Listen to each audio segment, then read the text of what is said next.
The Cruising Yacht Club of Australia, home of the Noakes Sydney Gold Coast Yacht Race.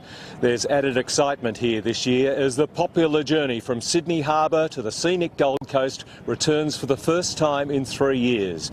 This 384 nautical mile trip north always attracts a high calibre fleet, and that's certainly the case in 2022.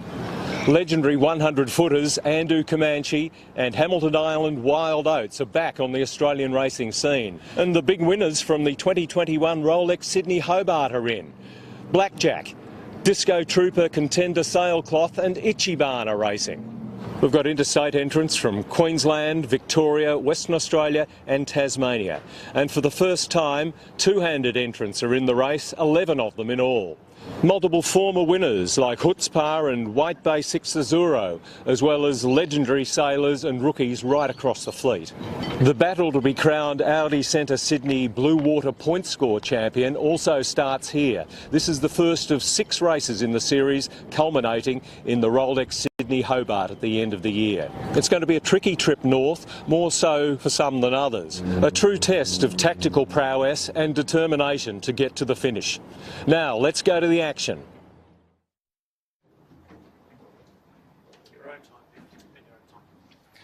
Wherever you're joining us around the world, this is the incomparable Sydney Harbour. Many of you may have been here for the start of the Rolex Sydney Hobart Yacht Race. This is the 22 Noakes Sydney Gold Coast Race. So when they get to the end of the harbour and out through the heads, they will turn left and not right. And this is the view above the start line. And there you see the yachts with Hamilton Wild Oats getting in position for the start. The gun is about 12-13 minutes away. And it is the wonderful sight that we are used to on this harbour, but perhaps many of you haven't been with us in the middle of winter before. It looks anything but winter-like today, though perhaps the yachtsmen and women could have done with a little bit more breeze. I'm Peter G, ladies and gentlemen, and I am very pleased to be in commentary today and joined by a man who, well, if you want to go ocean racing, this is the bloke you want to go with. Rob Brown is with me, a man who has done it all. He survived the blow in '79, that notorious fast jet net race in which Australia won the Admiral's Cup. In '83, he was part of the crew on Australia 2 that, of course, won the America's Cup. Rob, great to have you with us. You've done this race 8 times. What do you think the crews are feeling out there right now? Well, thanks very much, Peter. It's great to be here out in the Sail Media camera boat, and it's just a glorious day. But like any race, the intrepidation, the nerves are fired up, and the biggest problem they have is the lack of breeze. The breeze has been coming off the land in the morning from the west, and as the land is heating up, that breeze from the west will die, and then eventually this afternoon it'll come in from the northeast, from the sea. So there's going to be a lot of what we call glass outs on the harbour. You can see there's not much wind. The boats are just cruising around, getting their sail selections right. So basically at the start they'll be reaching towards the heads, which is quite unusual to be doing that on port tack. That's the view from one of our drones. We'll be bringing it to you today from the air and from on the water. On our Sail Media Cat, we're heading up and down the line. Which end of it will they be looking to start from? Committee boat end is over there at Point Piper. We're virtually looking in that direction now, while Hamilton Wild Oats is positioned. They seem to be favouring this rather than the pin end towards Bradley's Head. I think the bigger boats will tend to start down on the Point Piper or the eastern foreshore of Sydney Harbour, and that'll give them a nice angle to sail down the harbour without getting influenced by the western foreshore. If you start up the other end towards Clark Island or Bradley's Head, you're going to run in behind the land mass, and that will be lighter breeze. So I think if I was starting out here today, I'd be down towards the committee boat and making sure that you get a nice clean start with full pace and to get clear air. Clear air is going to be the big factor in this start. Because there's not a lot of it about. Sort of westerly, predominantly the breeze at the moment. What there is, what are they looking forward to coming up? I mean, the race record for this particular event is 22 hours 3 minutes.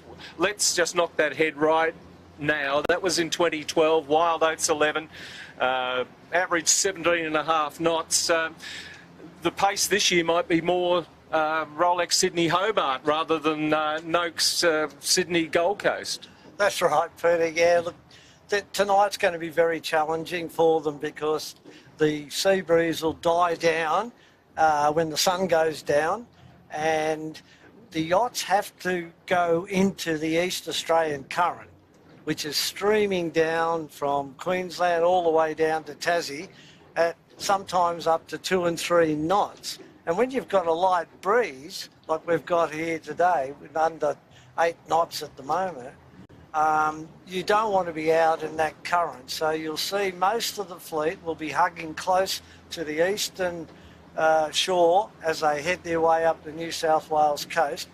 And I think tomorrow afternoon, evening, there's a little bit more breeze expected. So tonight's the big one. This could be the turning point in the race, how people handle tonight and staying in breeze.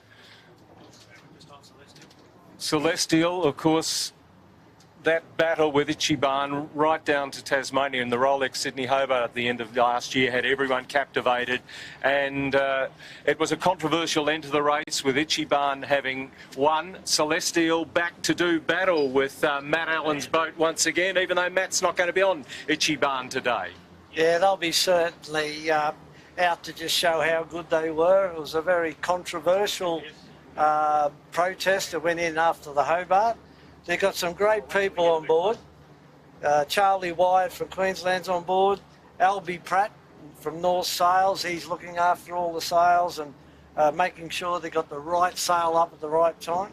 Jack McCartney, the 18-foot skiff sailor, is on board. I forgot to mention your 3 18-foot World Championships. I didn't want to embarrass you, Rob, so you know this water pretty well. But isn't it fantastic to see those two super maxis, Andu Comanche and Hamilton Island Wild Oats, back on the Australian racing scene? We've missed them. Yes, most definitely. Comanche's been over doing the overseas circuit, albeit COVID restricted.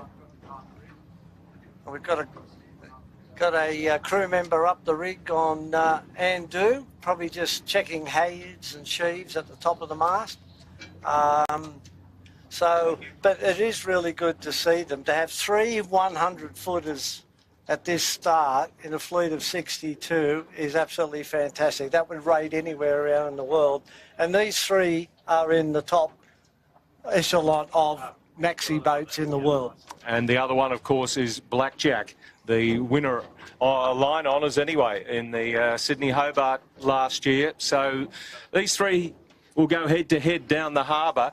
No turning marks to worry about. It's head for the heads. And then go left and see. I think that guy up the rig, Peter, is just having a look. For wind? For wind, yeah. The more height you have, the better look down the harbour. The breeze is coming roughly from North Sydney towards the eastern suburbs, and we're just watching just how slow the boats are manoeuvring themselves. That is just a magnificent shot, looking through the monstrous sails of these super maxis and their smaller partners. The 5-minute gun sounds. A fleet of 61 will be let loose for the Gold Coast in 5 minutes' time. We've lost 1 entrant overnight. That was Wonderland, which is out, and a number of boats that entered for this race haven't been able to get here. You've come down from Queensland today, but a number of Queensland yachts just couldn't find a weather window to get south to start. That is a big problem. Logistics for boats getting here to the start from all around Australia is, one, expensive, and secondly, a logistic nightmare. But once again, to have 62 or 61 boats here today is fantastic. And Sydney's really put on the... It's always like this in Sydney. Well, we were led to believe that there'd been some rain up in this part of the world in the last month or two, but that's obviously just been a fallacy. Can't be right. Can't be right. No. But we make light of that, and we shouldn't, because we know the struggles that people in New South Wales and South East Queensland have had during this winter. What's that done? The sea state coming down from Queensland, I've talked to a few yachts that did get through. It was something that they're not used to. It was coming from everywhere. The wind's not that strong, but the sea state was very confused. I think the sea's probably flattened out a little bit with this light air, but there is a little bit more breeze coming, and there is a little bit more sea state further north they go. So, but as expected, we can see that most of the bigger boats are down at the committee boat end on the eastern foreshore, and we've got Andu being the most leeward boat as they come towards the line. This will be their final approach. And one thing that you don't want to be doing in these last couple of minutes is changing direction, tacking or jibing. You want to have a nice timed run into the line so you hit the line at maximum speed when the gun goes. So, Andu, Comanche and Hamilton Island Wild Oats keeping in close proximity to one another. Blackjack just a little bit further west. And Peter Harburg, the owner, is on board for this one. He missed the win last year in the Rolex Sydney Hobart. He was, I think, determined to head for the Gold Coast today. As we can see them now, that's the committee boat. And the orange mark just to the left of the committee boat is a clearance mark, so no boat can go in between that orange mark and the white power boat there. Dennis Thompson, the PRO for today, and he is the minister in charge. And we can see how close, if we pan left and have a look at Andu and Hamilton Island Wild Oats. They're going to take the bow off the committee boat, aren't they? So they're now arcing up. You can see that they've got their code zeros out in front of their headsails, and they'll unfurl those probably just after the start. Hamilton Island Wild Oats has got some new sail wardrobe, which they hope to show off in this race. So the last 2 years they haven't just been sitting idle. So they're a little bit early. You can see them there just flogging the or flapping the headsails just to burn a little bit of speed off, which means they're early. And one thing we haven't mentioned, here we go. 5, 4, 3, 2, 1, gun. The 2022 Noakes Sydney Gold Coast Yacht Race is underway. A fleet of 61 breaking the line now. Andu Comanche seems to have got off to a fairly slow start.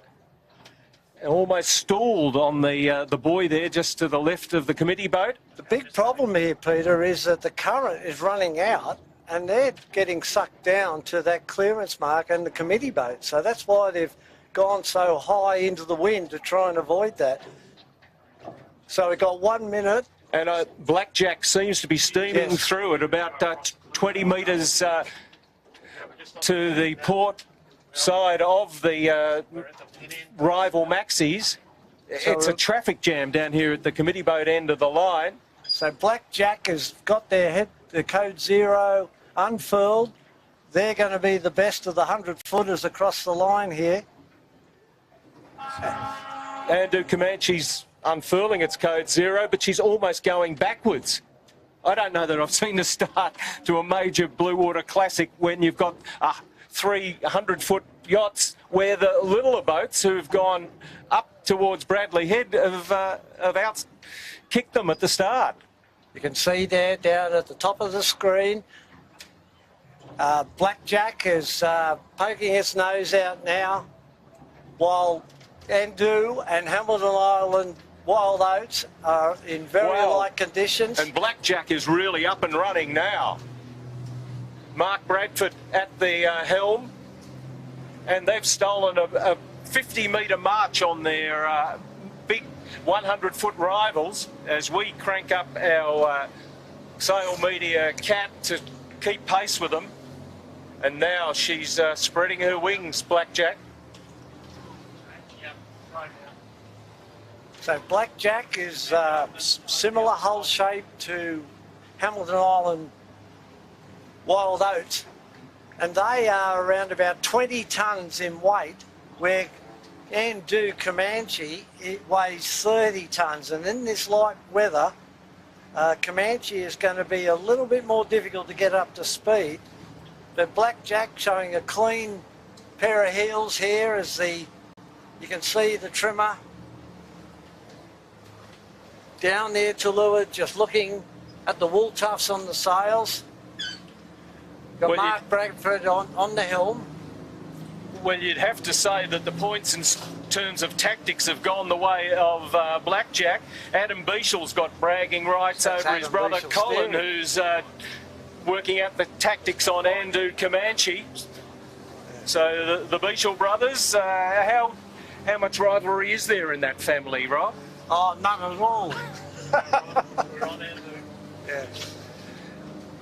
Colin Beechel's on Andoo Comanche, a teammate of my co-commentator Rob Brown in '83 when the America's Cup finally came our way. You had a chat to him before this one? He doesn't answer his phone these days. Too busy in the boatyard. Yes. So it looks like everybody's got across the line safely. No infringements there. They're making their way up toward Shark Island, and I can see some spectators there. The spectator fleet is not inconsiderable for this race. There's probably a couple of hundred boats or more out here. It's quite considerable. Most of them are over on the Bradley's Head shore. You can see just how the smaller boats are just searching for the wind, whereby the 100-footers are off steaming down the harbour. But I'm just looking down that way and there isn't much breeze beyond Bradley's Head. So an early advantage to Blackjack, but anything can happen when they go down towards the heads and get behind the landmass. That's it. Yep, got it. Thank you. So tell us about the races within a race. There always is that in blue water classics such as that. We've got the 100-footers, we know about the maxis, we've got the maxi chasers, you know, the 60-plus foot boats. Moneypenny, the sponsor of the race, his boat, and we'll be talking and showing you that a little bit later on. And then we've got the TP52s. There's about 10 of them in this race. Yes. And then we go to the two-handers this year for the first time. Yeah, they've got 11 two-handers, the first time in the Noakes Sydney to Gold Coast yacht race. We've got the winner, Jan Shorten and Jules Hall. They're in a boat called Disco Trooper, Contender Sailcloth. You've got to spit that one out. Yeah. Sidewinder is not here, who took line honours in the two-hander in the Rolex Sydney Hobart. Rob Goff and John Saul couldn't make it up for the start, unfortunately. So probably Disco Trooper Contender Sailcloth is favoured to win that two-handed race.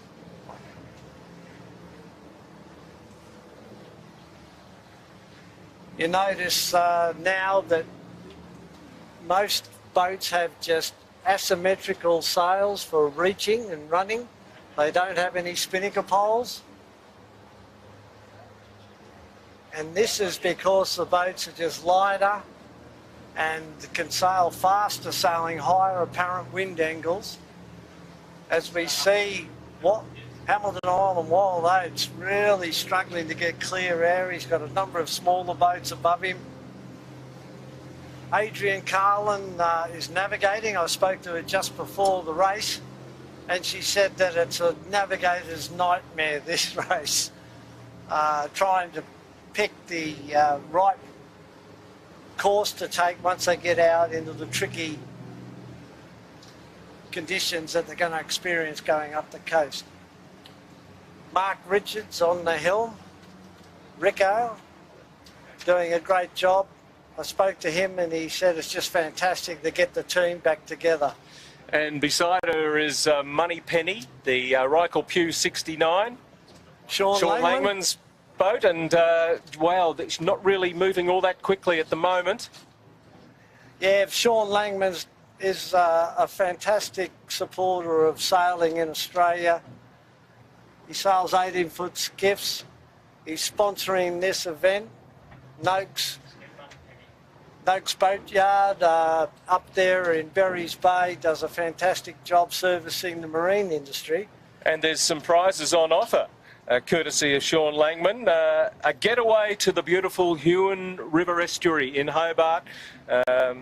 Sean's had the Commandy Hotel for a number of years now, so the handicap winners on IRC, all the handicap winners and the two-handed boat as well on IRC will enjoy return flights to Hobart, a two-night stay for 4 people, meals included, and a river crew hosted by Sean. He'll show you all the secret nooks and crannies of the Huon. Yeah, he said to me that it's a unique holiday resort where he does personalised tours. So if you're after a unique holiday experience, go to the Commandy Hotel Resort in Tassie. And he doesn't only own Moneypenny, he's got a couple of ferries, and one of those might be plying the beautiful cruising waters of the Huon and the Don Tricasto Channel in the next year or two. So people down in Hobart, watch out for a Sydney ferry. You might want to go around, and any tourists heading south to avail yourselves of that. So Blackjack still has the lead on the fleet at the moment. Okay, we're just coming alongside Limit. David Goetz from Victoria.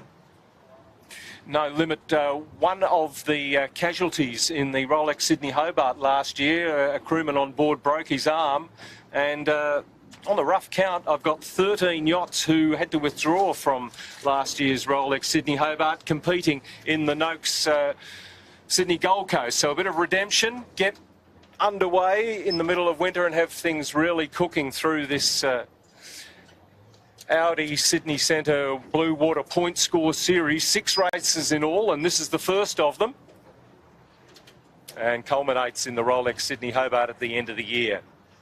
Rightio, the fleet has just hit that light patch as they're coming down. They're basically, the leaders are just off Steel Point, Nielsen's Park, and the breeze has dropped probably down to 1 or 2 knots, and that's that light patch area that I referred to earlier. Blackjack's changed course.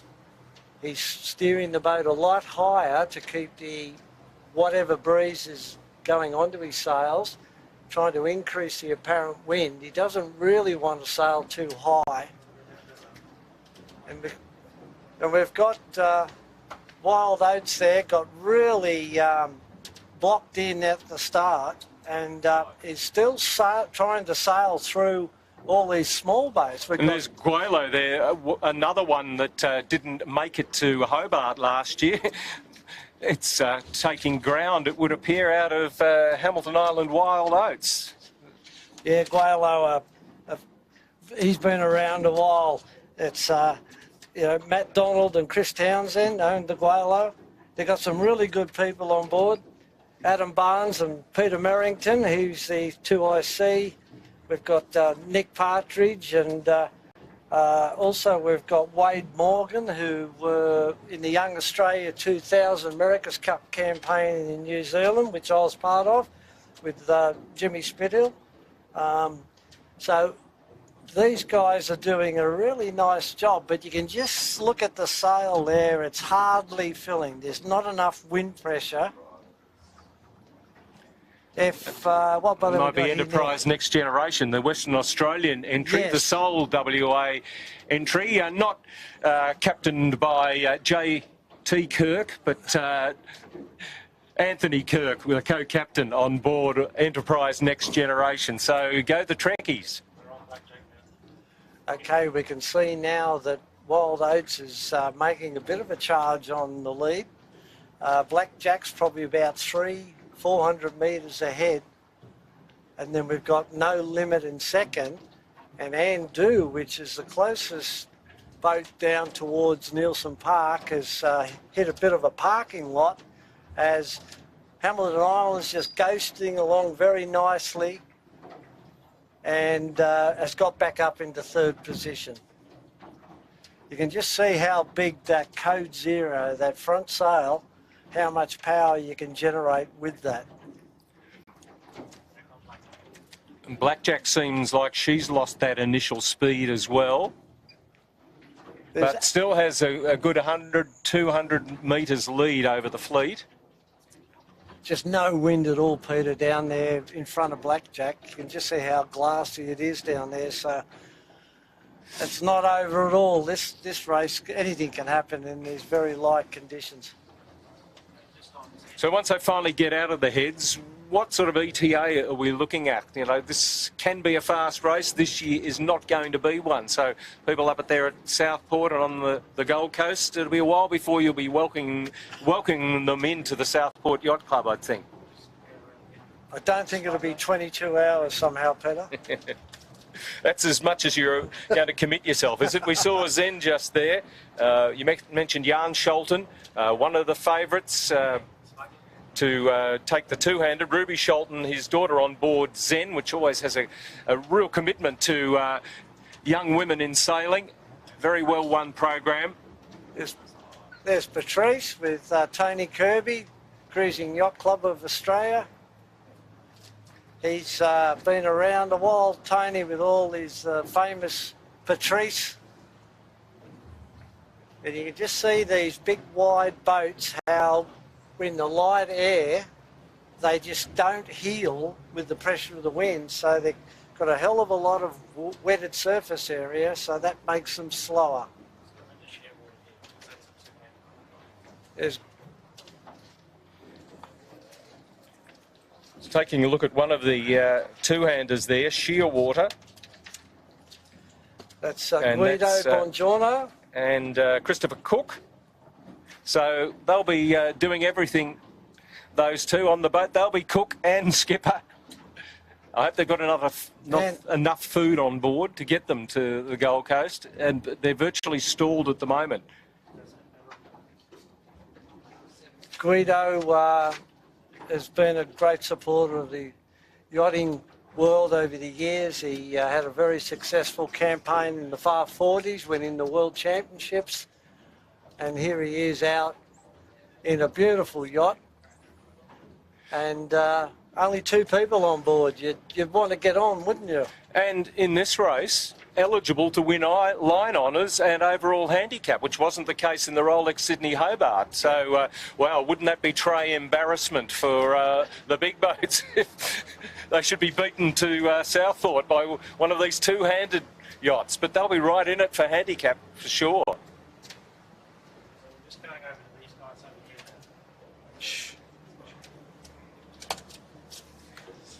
Looking ahead to Bruce Taylor here from the Royal Victorian Yacht Club. Schutzpaar, his son Drew is on board, and actually there's two boys of Bruce on board, but Drew and Bruce have done 28 Rolex Sydney Hobarts, which is the record for a father-son combination. Andrew back from Hong Kong for this one today, and they've just got a bit of a lift in front of our boat here right now. So you can see how all the crew are on the rail to leeward, and what they're trying to do is give the boat angle of heel, so they clear the transom and create the most least wetted surface area. You can see there now as we look, so they've got a nice angle of heel, and they're actually cruising along there pretty nicely. And yet I look back to Huntress, the sole Tasmanian entry, about 100 metres back towards Shark Island, and she's not moving. So it's the hunt for the wind right now. The problem's going to be, Peter, these boats that are look like they're passing the boats to leeward, they're coming up closer and closer to Clifton Gardens and the Mossman Western Foreshore. But then when you get up there, you're getting closer into the higher land, which is going to be less breeze. And then what do you do when you get there? If you have to jibe, they'll be basically going back to the start. So we're seeing a split now in the fleet, the smaller boats, after getting away at a pretty good start. They'll be watching their immediate competitors. Rob, do you have somebody in mind that you know want to, if we can match it with them, we're going to be doing pretty well overall in the race? As you set those sort of goals rather than the big maxis way out the front? Oh, most definitely. I think, you know, if there's breeze, Comanche will just take off, and Blackjack and Hamilton Island Wild Oats will have a bit of a match race. And then you go back to the TP52s, you'll throw a handkerchief over those 10 boats all the way up the coast.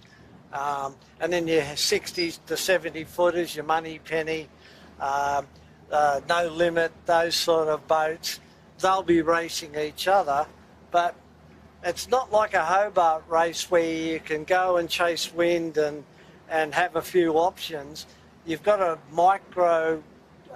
apply micro tactics to this race because you don't want to leave the coast too far because of the strong current. Have you ever gone to sea in this race? You've done 8 of them. I went once and it didn't pay off. So once bitten, eh? Yeah. Now I'm just noticing Blackjack and No Limit, they're actually parked, and there's just absolutely no wind in Vaucluse or Vaucluse Bay.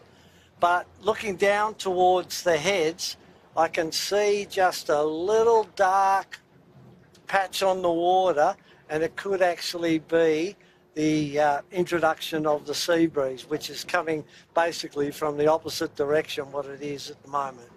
But that's going to take a while for that to come in. I like the look of Whisper. It seems to be well positioned in the middle of the harbour at the moment. Would be sort of a beam Hamilton Wild Oats. Seems to be moving pretty well. We see Matt Allen's Ichiban, as we said, the owner skipper, not on board today. He didn't think he'd be available to do the race. Then all of a sudden he found some free time, but didn't want to bump any of his crew members to hog all the limelight and get on board today. So he's been watching our live feed, or he's probably out on the water somewhere. But Ichiban, who took her 3rd Rolex Sydney Hobart on corrected time last year, has never won this race. That's right. But he's got a very good man on board called Gordon Maguire, who's been with Matt for many years now. And they've got a very, very good crew that have been together. They sail this boat, you know, to the highest percentages, and their record speaks for themselves. You know, they're just a very professional crew, very well prepared, and I think most of the boats today, you know, the preparation that goes into these campaigns is very professional, and but Matty Allen, he'd be wherever he's watching, he certainly be have itchy feet and wish he was out here. Would he? would he be? Oh, I'm glad I'm not doing this one. There's no wind. Yeah. You see it?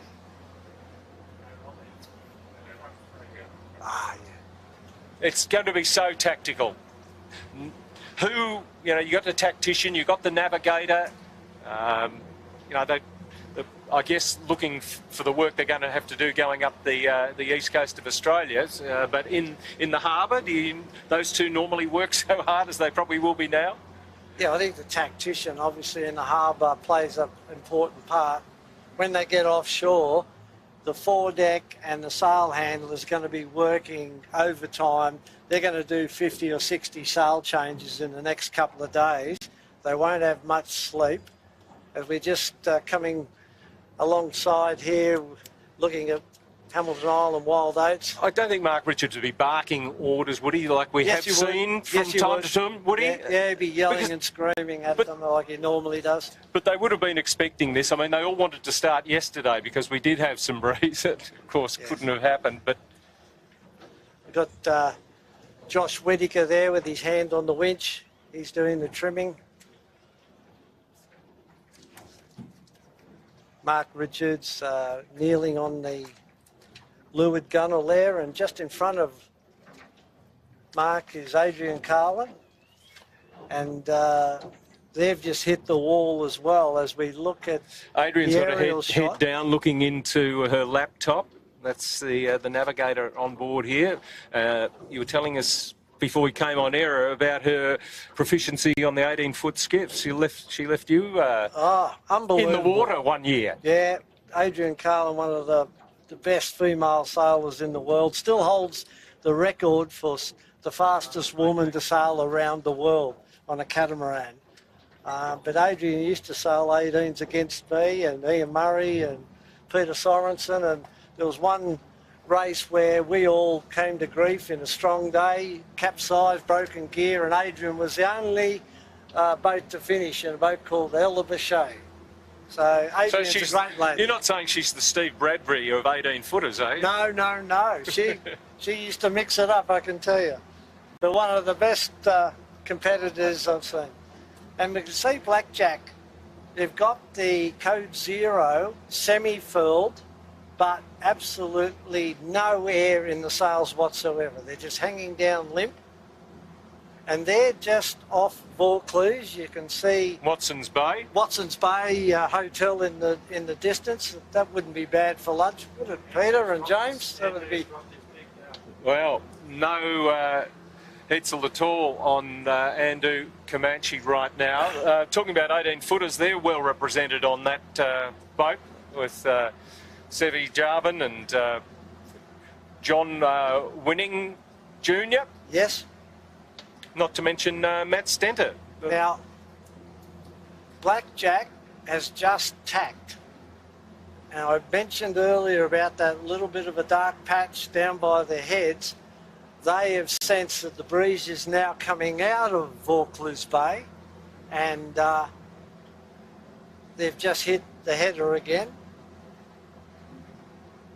So they're just changing the keel. These boats have canting keels. So they're just going into a jibe now. So they're going to transfer the Code Zero from one side to the other, and you'll notice that they've got an inner forestay which is preventing them from tacking. They're going to have to get rid of that inner forestay before they do what they're doing. But the angle they're sailing now is the breeze is coming from the east-southeast. So if this does build, Blackjack's in a very, very strong position at the moment. And one of my pet hates, Peter, is ropes dragging over the side of the boat. You were castigating some of the spectator fleet and even some of the entrants in the race as we came out for having sheets dragging the water, and Blackjack. Well, they spend thousands of dollars polishing the bottom of the boat to make sure it's the smoothest finish that you can possibly get, and they've got a rope dragging over the side. You don't want that hooking around a canting keel either. I think they're listening to you. It seems like it's getting a bit tauter now. Yes. And we can see, I'm just trying to work out who that crew member is. They're Silas Moller going up the rig, and I think you will find he's going up there to spot the breeze. I'm looking down towards... So he's going to go right to the masthead or just up to one of the spreaders here? I think he'll go right up because of the Code Zero. He wants to be able to look 360 degrees. Yeah, because he'd be seeing nothing if he looked towards the heads now. And we can see the headsail now backing. So that easterly that we are hoping will come in is struggling to... What we've got, Peter and James, we've got the two breezes fighting each other. We've got a land breeze coming from the city. We've got a sea breeze trying to come in from the ocean. And what we've got here at the moment is glass out, nothing in between. Well, we saw his handsome bearded face at the start of the telecast. James Bury, great to have you piloting us down the harbour. What's your take on things? I just remember this bloke here when he told me don't go where the wind ain't, but unfortunately that's everywhere on Sydney Harbour at the moment. As we say with Silas going up the rig, he'd be scanning around looking for anything to try and link up to get out of here. What a view that is down the mast. This is what it feels like to be hauled up to the top. But what this mast is, what? How many metres? It's got to be about 120, 25, 130 feet.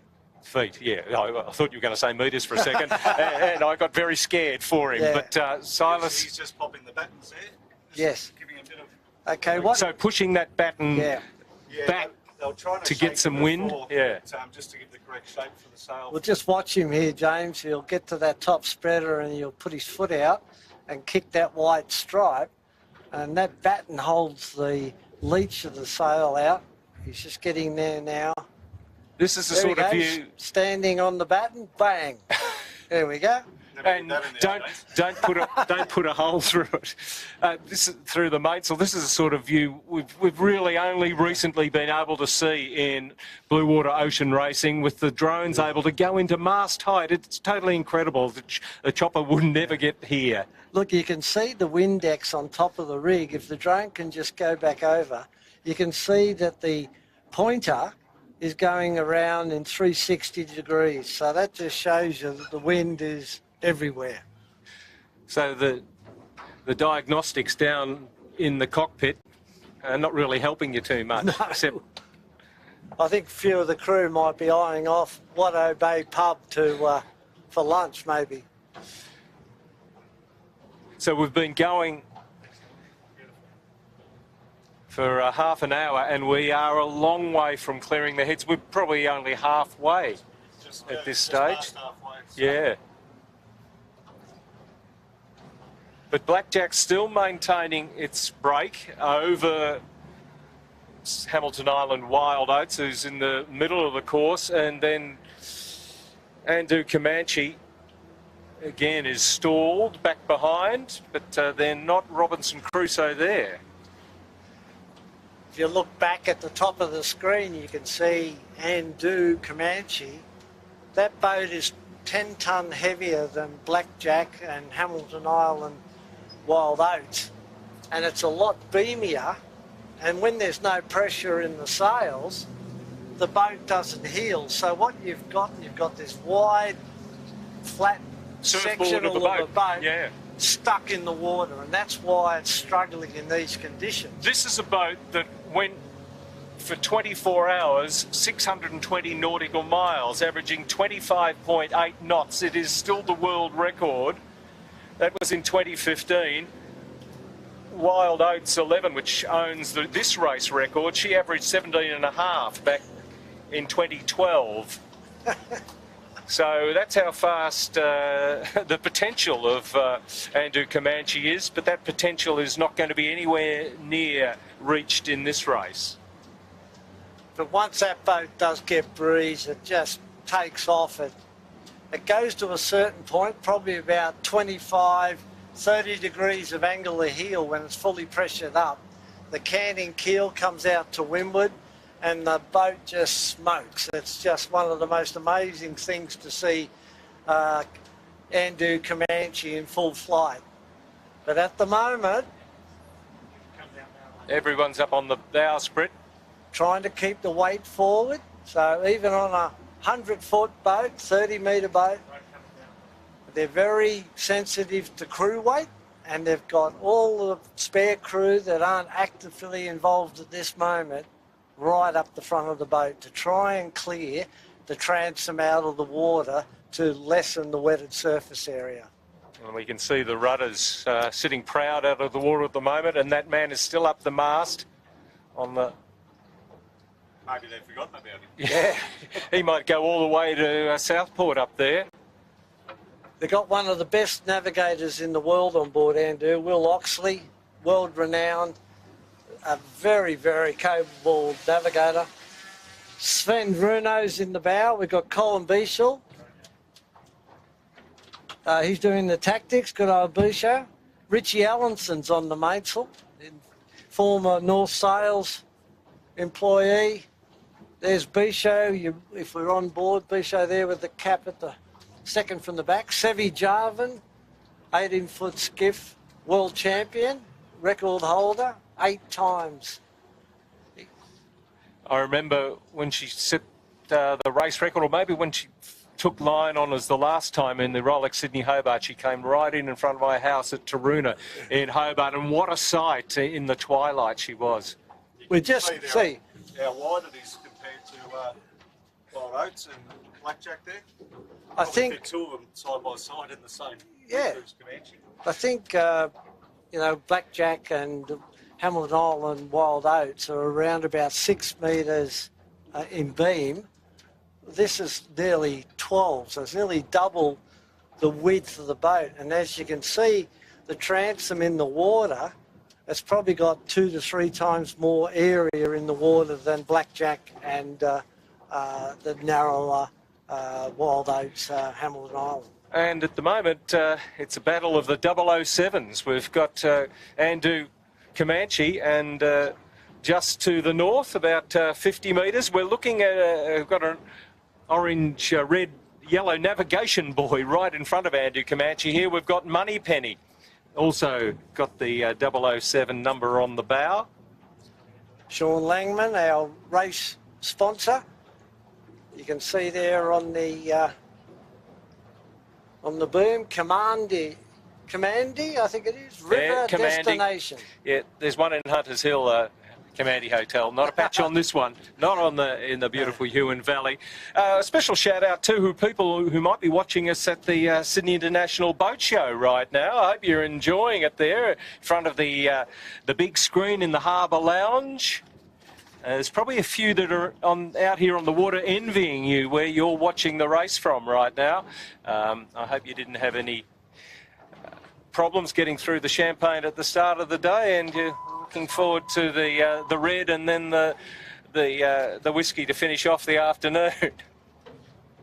Just looking at the breeze going back through the fleet, you can see those boats very, very light towards the western foreshore. You see Smuggler there, they've actually rolled up both their front sails, their Code Zero and the jib, just trying to get into some pressure to keep the boat moving. Once you get the boat moving, you actually create your own wind to a certain degree, and thereby you've got a little bit more manoeuvrability. But at the moment, we've got these two breezes fighting each other, and the net equation is nothing on Sydney Harbour.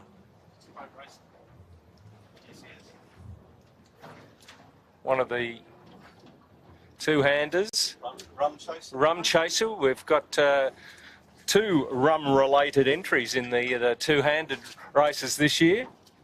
I think they're equal smallest boat in the fleet at 9.9 metres. Yeah, we've got Lee Antill and Andrew Butler, and they were second overall in the ORCI and PHS in the 21-22 CYC two-handed series. And Rum Rebellion is the other boat I'm thinking of, the J99, Shane Connolly and Tony Sutton. Tree, if you can find sail number 1808. They're inspired by what took place in these parts when the Rum Rebellion, we all probably learned about that at school. As we move up on the stern of Ichiban on our chase catamaran, things getting a little bit close just there.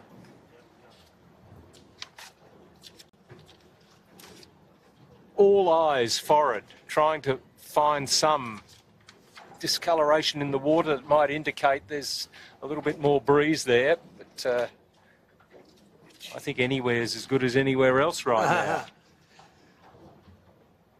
So Ichiban's got that little bit of easterly pressure. They're on starboard tack.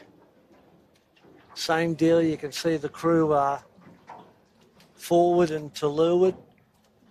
Guys up on the foredeck, just searching for the breeze, and you want all your movements on board in these conditions has to be very smooth. You know, they're big boats, but if you have a crew member running around and jumping around on the boat, it does upset the boat. That's Gordon Maguire hunched over there, using all the senses he possibly can to find where that breeze is.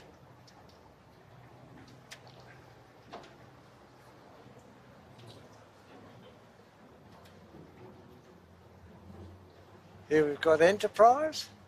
Yeah, we're just going past her transom now, the Western Australian entry, in their grey livery, giving us a little bit of a wave, the Western Australians.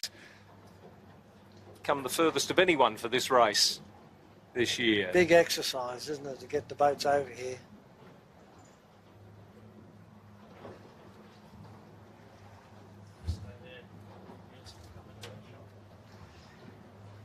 As we're heading sort of west, back across to the western foreshore, and most of the boats now are tacking onto starboard tack, which means that the easterly is slowly pushing back the westerly. So the easterly breeze is That's white winning. noise from the Sandringham Yacht Club in Victoria, we can see. Guaylo on her port side. There's Young Billy Sykes on board from North Sails. Good man, Billy.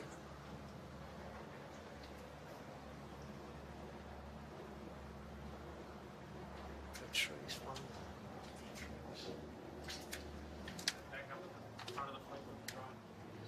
so back into the air from our drone now. Whisper on the screen. Yes. Hamilton Island, Wild Oats, and then Blackjack in the background. So Hamilton Island Wild Oats might be just picking up a little bit on Blackjack at the moment. There's Patrice with everybody on the, the non-weather rail, probably you'd call Yes. it today. Yeah. So the front leaders of the race are just getting slightly more pressure from the ocean, where the boats that we're just passing at the moment, and behind are still becalmed. Coming up on the Victorian, the Tasmanian entry, Huntress, but she's actually probably half Queensland, half Tasmanian. That'd bring a tear to your eye, wouldn't it, Peter? It is. I'm glad to see that there's at least one yacht here flying the flag for us. Victoria Logan, she is a born and bred Tasmanian, owns the boat with Brent Doughton, who's from the Wynnum Manly Club in Queensland, but they're looking, I think, to move lock, stock and barrel down to the Belrive Yacht Club. Oh, wow. Okay. And they've entered this race as a Tasmanian entry. Brent spent the transport voyage down, a day of it lying in the transom, having pulled a ligament in his back, and they've had a few little niggles on board the boat today. Adam Good pulled a calf muscle this morning, stepping onto the dock, so nursing a few little injuries, but they've done pretty well here. They're well down the fleet here. Huntress, the Sydney 39 cruiser. Khaleesi coming alongside here shortly. Rob Altus, Sandy Farquharson, Sailing Master Peter Winter. I've always wondered, did they realise that's a virus that affects rabbits? Something to do with a boat by the name of Nine Dragons, and that's apparently the opposite to whatever Nine Dragons is what they've been led to believe. Okay. That's one we're going to have to Google, I think. Navigator on Khaleesi is Peter Winter, and we've got skipper and helm is Neil Farquharson, and the watch captain Jared Smith. Great tickets. Yeah, it's a DK46, and they'll be keen to get out of this beautiful harbour and get into some decent wind. And there's no exclusion zone this year, so a number of spectator boats are just motoring their way through the fleet right now, and no one's in danger to anybody. We've got a Manly ferry coming past as well. They have right of way. The Fred Hollows. Not these ones. We tell you what, This one's brownie. Hasn't got the diamond. No. Okay, things you learn. We're now on Dave Griffiths' Whisper, and once again, look at the sheets over the side of the boat. Tut tut. Oh, terrible. Dave Griffiths, a board member now at the CYC, has campaigned this boat very successfully over the last couple of years. He's got very strong crew. I can see all the guys again up the front of the boat. You can just see there that sheet over the side of the boat. And right up as far north as we go on the course is Zen. Gordon Kettleby, the TP52. Who's winning that particular race at the moment? Maybe Zen is. Yes, yeah, they're going very well.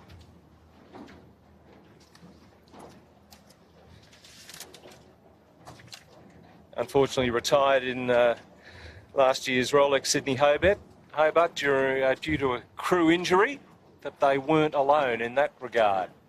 Shane Garan is the sailing master on board, and Shane's a well-renowned sailmaker, providing the Doyle sails to Zen. And also on board we've got Sean Kirkton, and Sean, I think Gordon's steering, isn't he? Yep, Gordon's steering at the moment. Yes. Ruby Sholton there on the weather rail giving us a look, and well, there's not much else to do right now but wave. I thought that guy up the front there was on the mobile phone talking to his mother, but he's got the VHF radio. So what are you allowed to do in terms of communications? Outside assistance, I'm sure would be verboten. Yes, yeah. All boats have VHF communication with the race control, the race committee, and also you can get the weather various times throughout the day. You get safety information, weather reports come through on the radio. Each night, every boat has to report in and give their position, both morning and night. And there is penalties if you don't do that. So it's a very strong safety element to yacht racing these days. I think I might stick my neck out and say Hamilton Wild Oats is leading the race down the harbour right now.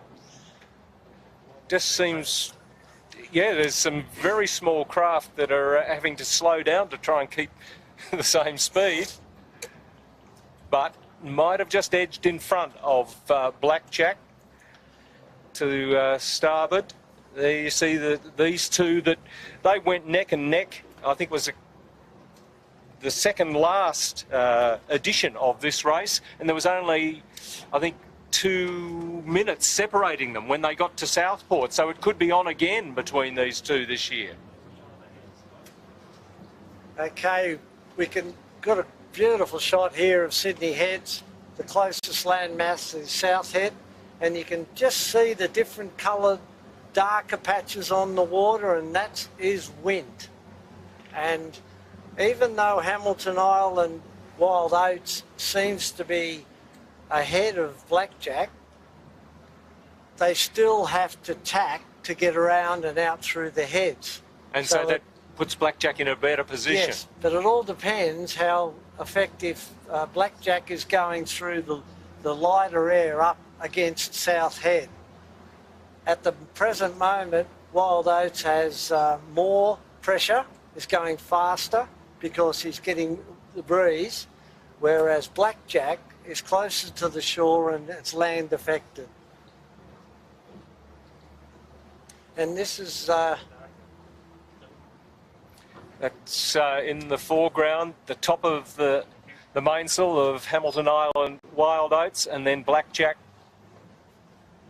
Hamilton Island Wild Oats just seems to be in a better air right now, as they're coming up on South Head, the Hornby Lighthouse. You can just see how large the mainsail is on these 100-footers. The big fat head, as we call them, in the top of the mainsail, and that's supported by those battens, those horizontal lines you can see in the sail. And the load on them is quite incredible. It's like, hundreds of kilos of load get put on those battens when they get fully loaded up. And if you broke a batten, it can put you out of the race? Most definitely. The biggest thing is to protect the sail, especially when you're reefing, tacking and jibing. It's so easy to break these sails. The sails these days, it's all 3DL. The North sails is 3DL construction out of carbon fibre. That's the black colour.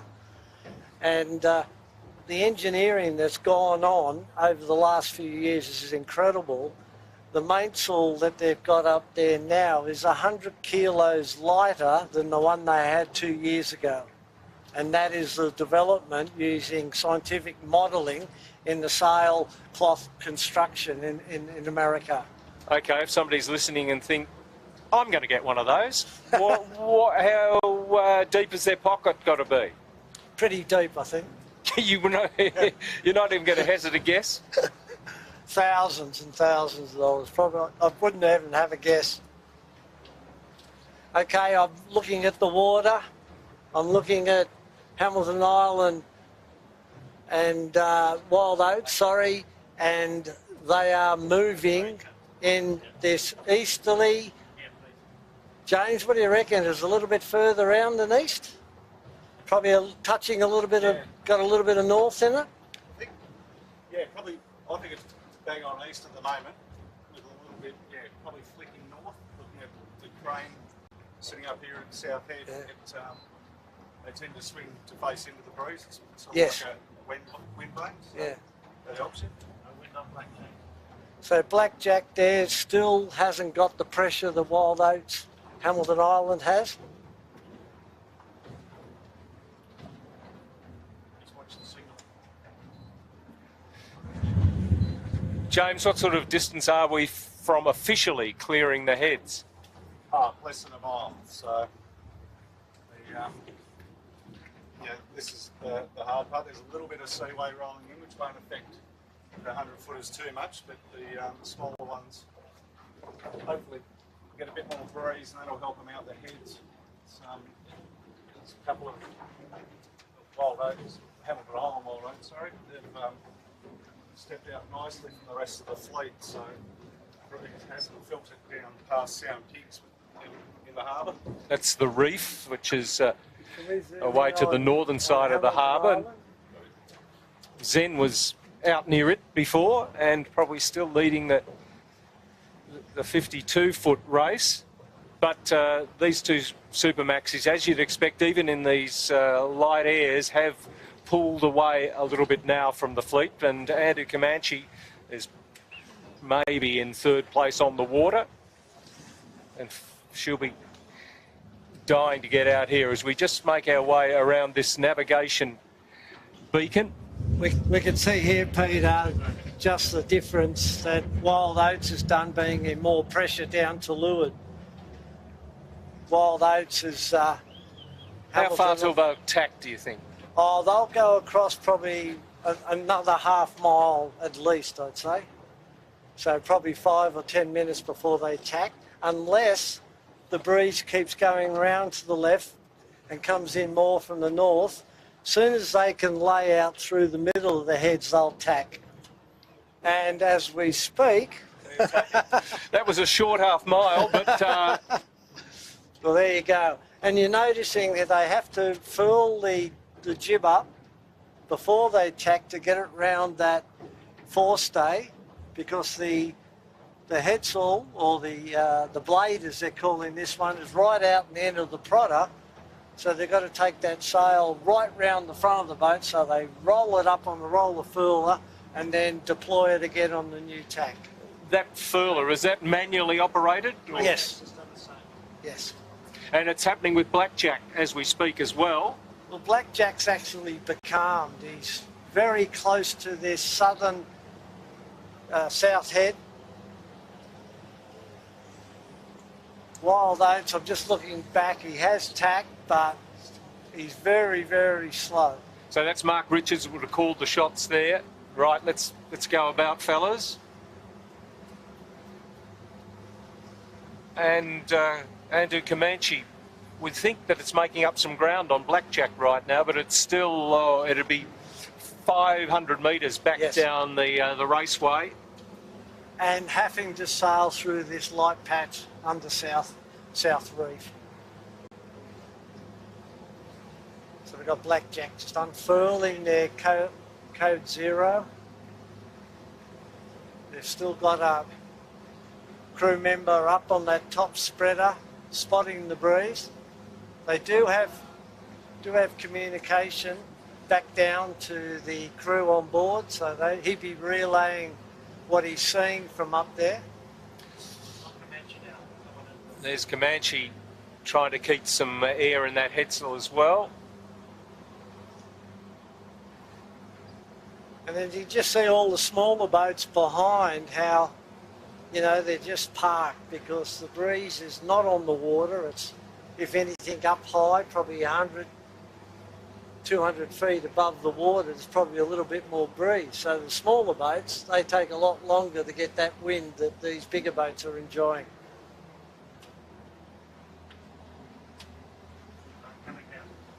And we've got to remember that Andu is a lot heavier, a lot wider and a lot more sticky in these conditions. If they can stay within this distance and get out of the heads with them, then they're going to be in pretty good shape once they get out into some nice sea breeze. And on the foredeck of Blackjack, they're pulling a new sail out from down below. They're going to put a headsail up on the forestay. So that's on a roller furler as well. Now this is interesting. The Blackjack has got breeze from the north,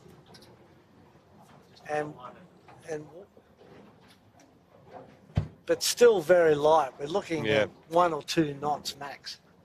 And since Hamilton Wild Oats tacked, it doesn't seem to have made any ground there in the middle of the course, and Blackjack might be moving just a little bit quicker.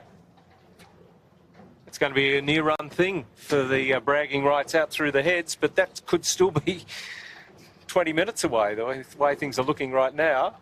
The race is coming up to an hour old, and they're not yet out of the Sydney Harbour.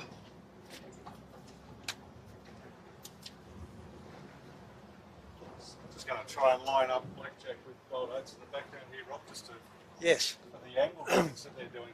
So we're probably looking about 300 metres separation.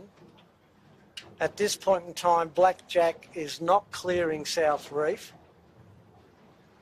And these boats draw around 6 metres when their keel's vertically down. And there's a big rock right on the South Reef. And also, Blackjack has to contend with a red channel marker, which is a part of the course. So they've got to go to the left of that. They've got to keep that to starboard. And what's the tide doing, Rob? You got any idea? Still running out till around about 3:54. About, yeah. So in 32 seconds, tide, as Andrew Buckland would say. Those tide charts aren't 100% accurate? And they're doing a sail change too on Hamilton Wild Oats as well.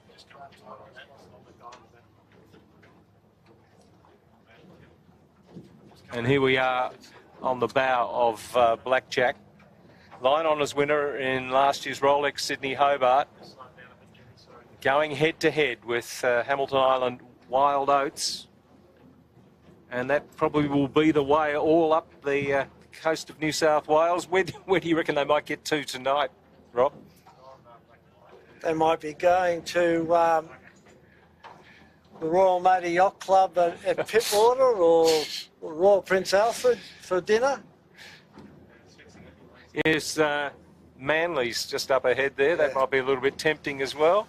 What's going to happen, Peter, the breeze will come in from the sea breeze eventually, but it'll die out once the sun goes down, and then the westerly will come back in. So they just got to make sure that through those transitions between sea breeze and land breeze, they actually are close enough to get in it and keep moving through the night. And that's going to be the challenge.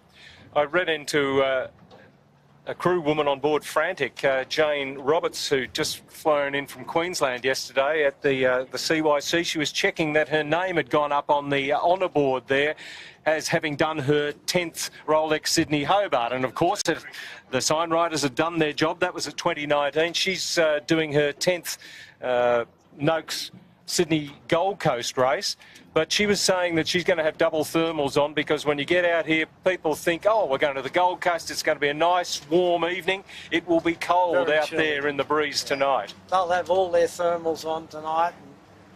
So I think we've had another lead change here. Blackjack has got some breeze around South Reef.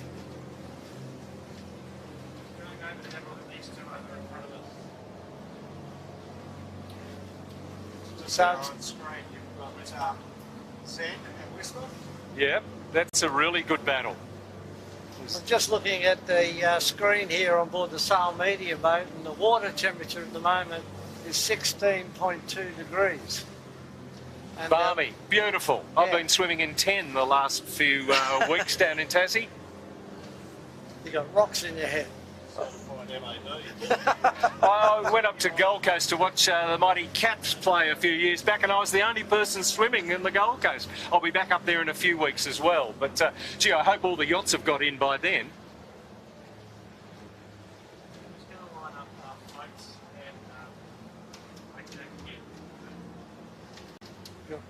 Whispers on the bow.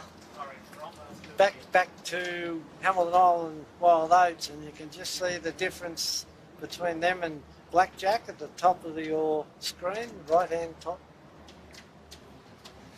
So, and that's South Reef or South Head at the top left of your screen. And looks like Zen has just tacked here, which is very interesting. yes, the TP52 in close proximity with Whisper. They've just noticed that Blackjack is in good pressure on South Reef and they want to get across there. That's Zen we're looking at. She's just tacked, as Rob told you.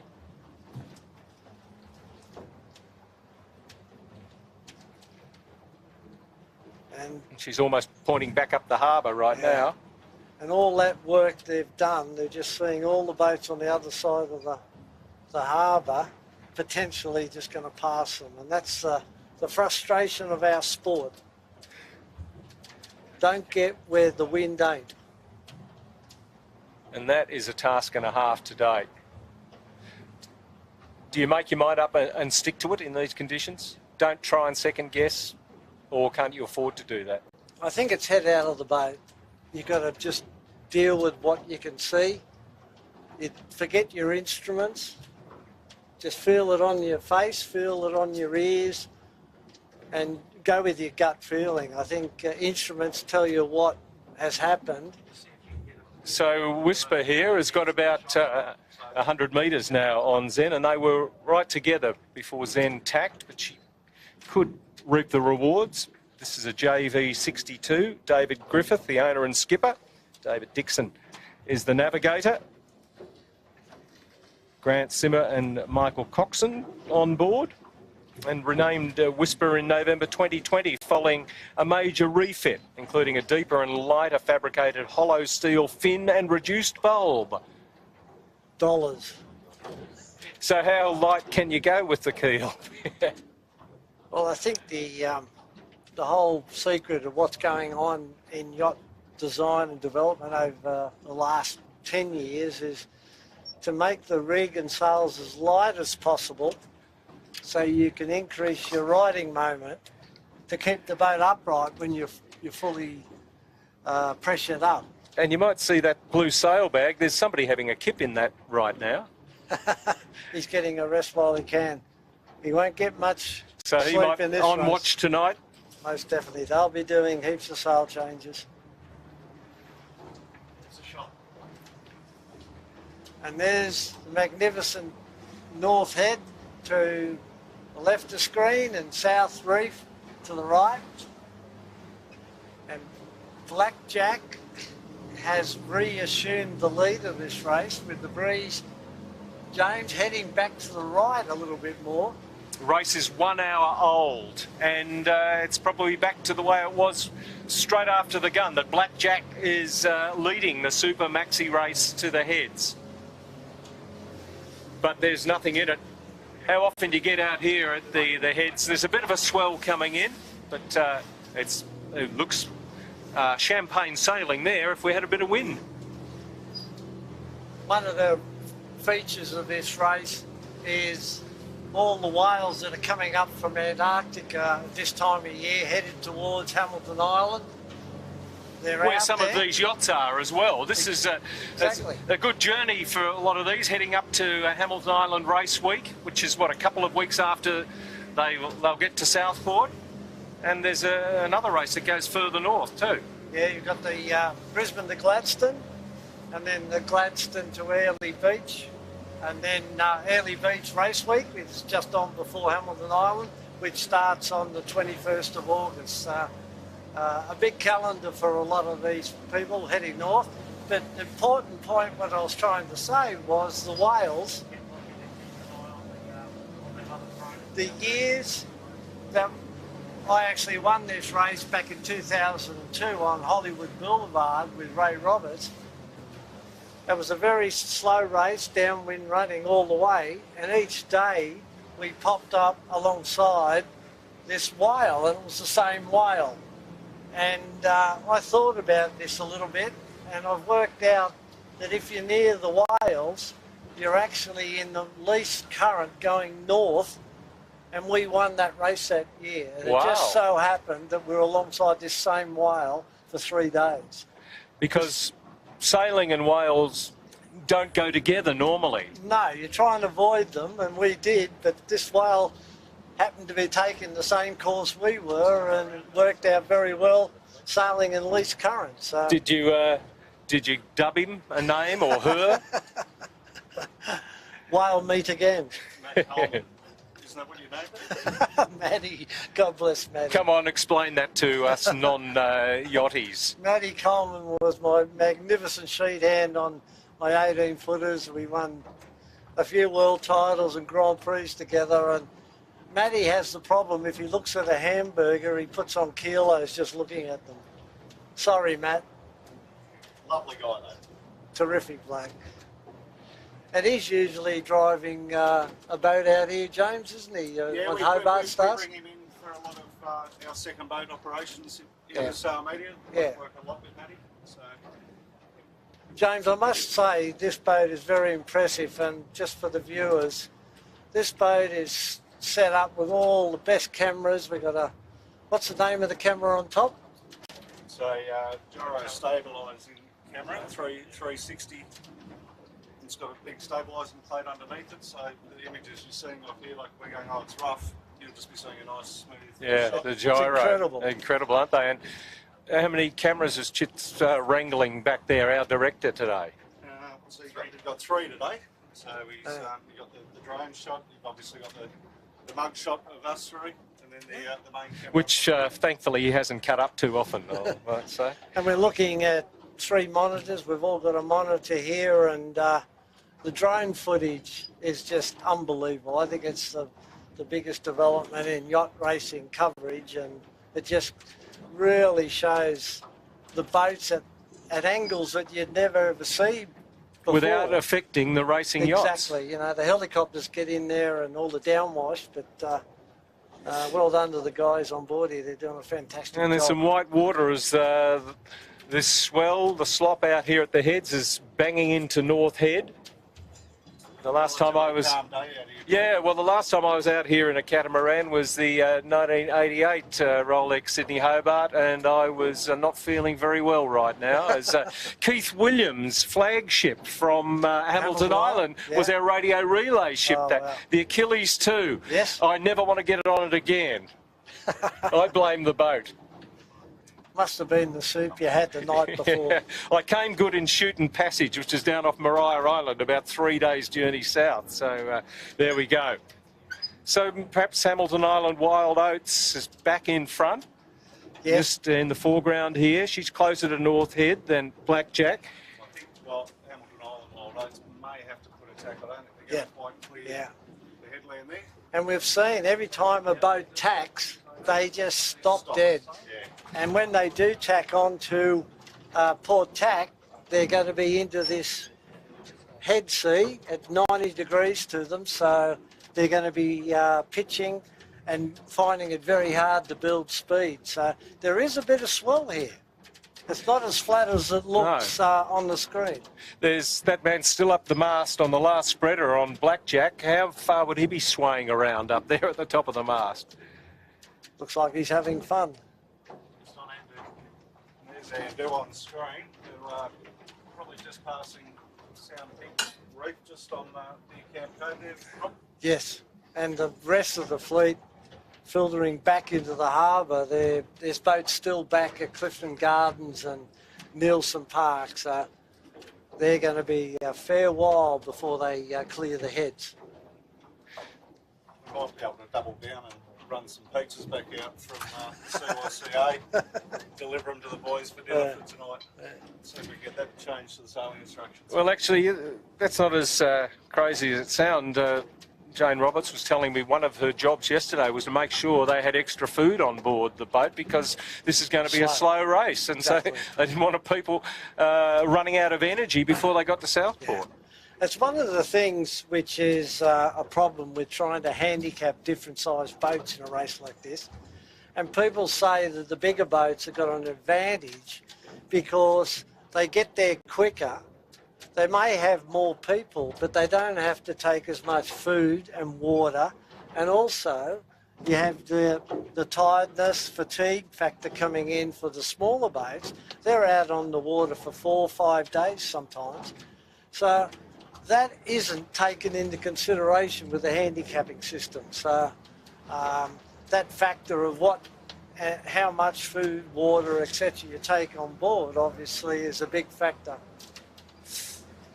And there's a bit of swell, 1 to 2, 3 metres occasionally out here right now. So we're watching this battle and heading back down the harbour to see if we can pick up the third of our Super Maxis, and that's Andu Comanche. But I don't know that she's third on the water right now. One of the TP52s might be in that position. It's a Whisper, I think. Yep, Whisper would be ahead of her. I'd say Blackjack's ahead, but both boats are going to have to tack. I think Wild Oats is going into attack now. Or he's just got a bit of a lift, one or the other. He's got a bit of a lift there. Yeah. Yeah. Yeah. So you can just see how fickle the breeze is. And little as we look at Whisper, back down the course, about half a K behind. So they're in third position. And maybe Zen in fourth, and then Andu Comanche. If they're lucky. Yeah, I would say that Ichiban's probably in the mix as well, just behind Zen. So the WWF decal on the bow makes Whisper pretty easy to spot.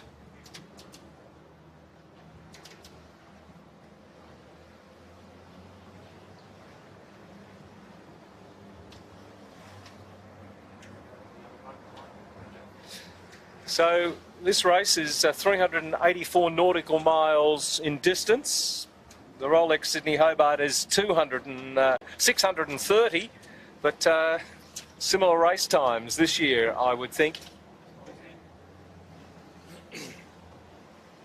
Yeah, the first race was way back in 1986, and in 1997 there was 86 entrants, which is the maximum number.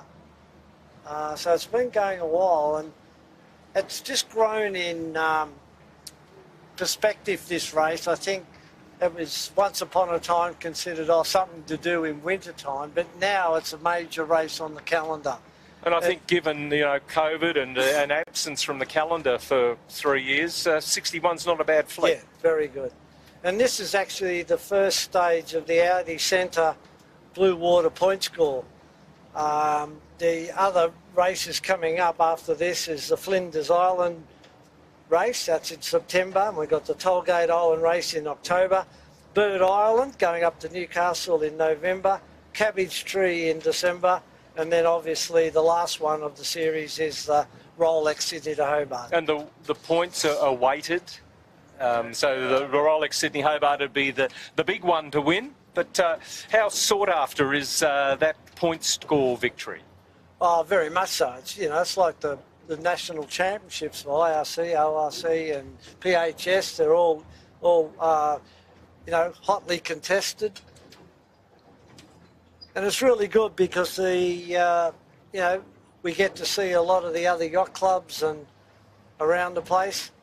Obviously, while we're seeing the boats leave here from Sydney Harbour, the Commodore of the CYCA, Arthur Lane, will be saying goodbye, and eagerly awaiting up in Southport is Drew Jones. Well, actually, Commodore. I think they're on the VIP boat right now, rubbing shoulders and clinking glasses out on Sydney Harbour. But I guess Drew better think about moving up there in a day or two to welcome these yachts into his yacht club.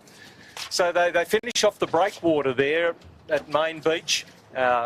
Takes a little bit of getting into Southport. Some of these bigger boats won't be able to get in there. No. Actually, the year that we won it back in 2002, we had to wait till daylight before we crossed the bar because it was too dangerous. And that was a bit of an experience, surfing into Southport under motor. Did they at least bring beer out to you, Rob? No. And we've got, just going past Patrice here, nicely set up. Tony Kirby on the helm. Very neat on the deck there. You'd like that, Rob. Yeah, no ropes over the side. It's an old Hooligan, I think, by memory. Is it? Yeah. Yeah. Patrice, Tony Kirby, the owner, and he's at the helm. Michael Bellingham, the navigator. Previously, Hooligan / Azura. There you go. Correct. Well done, Jimmy. mate. Well done, mate. I do read notes occasionally. There's Whalo on screen. Yeah. They've done pretty well down the harbour today. Now, we haven't seen Disco Trooper contender Sarcloth with Jan Shorten and Jules Halls. I'm just wondering if we could... He won the Hobart race did. in the two-handers, the first time they've had two-handers eligible to compete. I think he won 3 handicap trophies in all, Yeah. with Sidewinder taking line honours. So while these big boats all take the glory of being first out their heads, there is these competitions within the competition that are still, and obviously, fighting out. And you got the TP52s, as we mentioned. I think there was 11 boats are there, and 13 double-handed boats. And they're still back here in the harbour, but they're still in contact with each other. It's proved very popular worldwide, and we're getting on board now in Australia. Does the idea appeal to you? Well, it sounds like too much hard work. But look, yeah, we're a little bit behind the pace there in the two-handed scene. But it's great that we've embraced it and taken it on. But those guys don't get much sleep. They're 2 people to steer the boat, trim it, put the different sails up. They really, really work hard. Where you can see other boats here. No limit? Yeah, you've got 10, 13 people who get a little bit of time off. They do watch systems. They might be on deck for 4 hours, go down for 3, try and get a bit of sleep, or just shut the eyes for a few hours and then come back up. But on a two-hander, you're working full-time.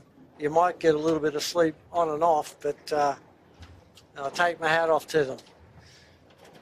So no limit. The Reichel Pew 63 in close proximity to her is Celestial, a runner-up in the Rolex Sydney Hobart overall last year. And where's Ichiban?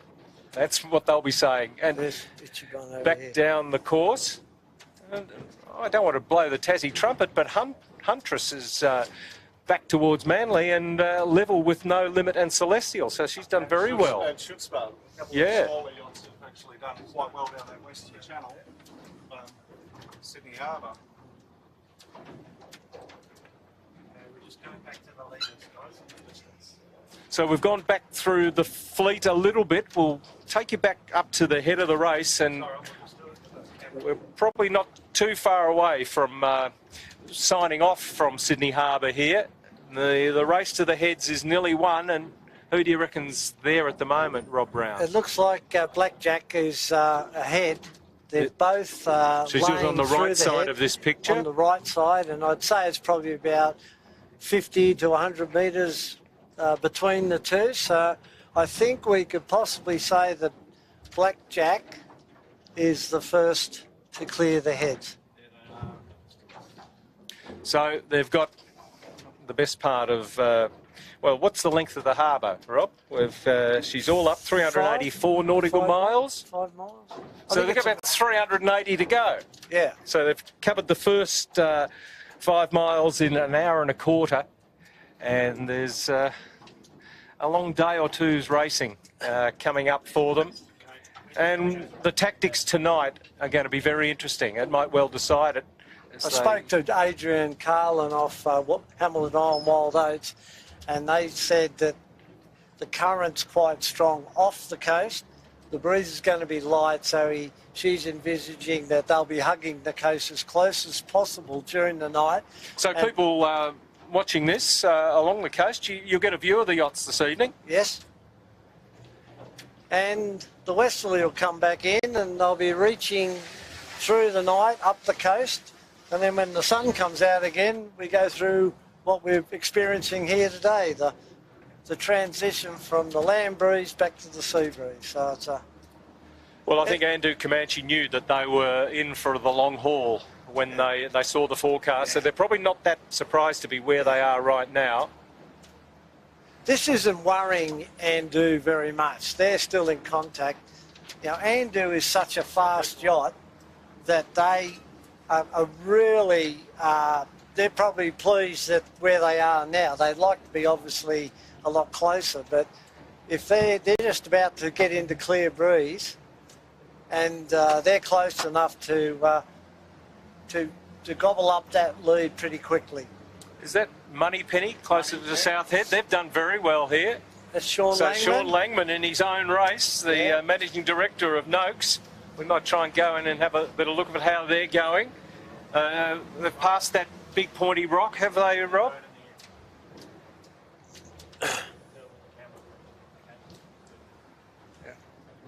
So Moneypenny is going very well here. Yes. Like my Sean Connery? I named him because you might not have recognised it.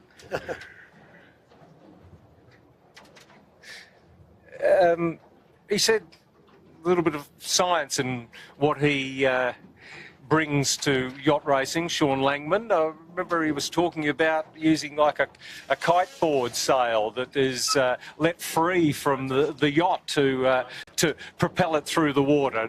Why are sails just kept on the mast? How's that idea progressing? There's been a lot of interesting innovations with yachting. You never know, one day they might even get up on foils. Well, is that such a silly thing?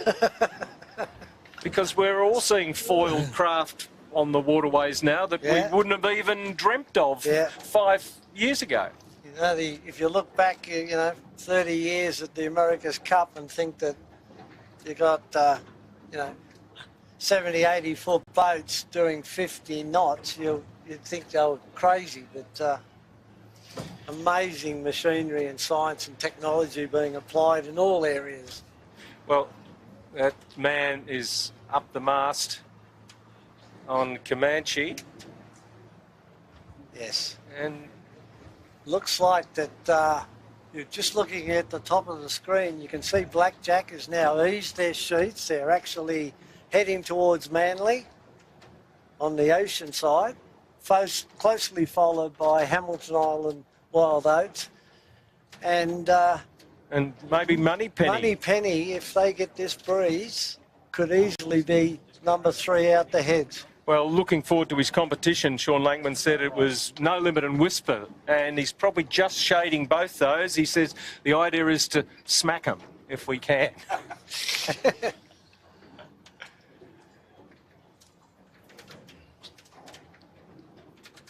So that's Moneypenny there, and South Head behind. What a great shot that is. Just South Reef, isn't it? Beautiful. You can see up the harbour, Rob, how Yeah. the breeze is lifting off. Yes. So, And you can see the wind shadow extending out from Nielsen Park and all the way back down to Bradley's Head there. It's very light. So we'll try and stay with the telecast wherever you're watching us. I hope you've enjoyed it. It's been slow going, but engrossing nonetheless. spectators up on the south reef there. We'll see as many yachts as we possibly can out of the heads, but we can just see the sail now of Blackjack disappearing around North Head. So none of those spectators, Rob, would be able to see the race leader at the moment. Wave them goodbye. And no one up at North Head this year, Peter and Rob. They're renovating after the fire and so forth. Closed? So it's closed to Car right. parks were open near the barracks, but yeah, unfortunately a lot of people were planning on going up there and were told to turn around and go back.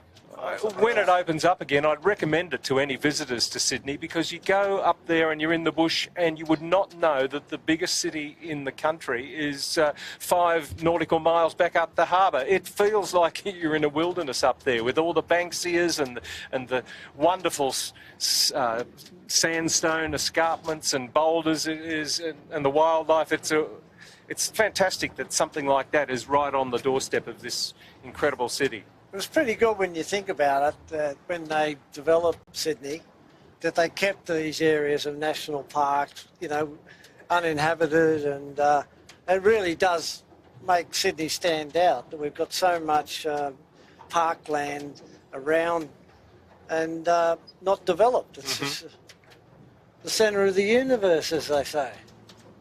You only have to ask a Sydney-sider if you doubt that. Actually, it's Pittwater that's the centre of the universe. Oh, is it? Yes. What did Colin Beashall, he influenced you in that way, did he? Up at Warringah there, yeah, they had a crushing victory over Manly last weekend. I thought you were on a plane and didn't see it around. Oh dear, there's a mutiny happening here, Jimmy. If it's not against the Rats, it's against these with Shippo normally.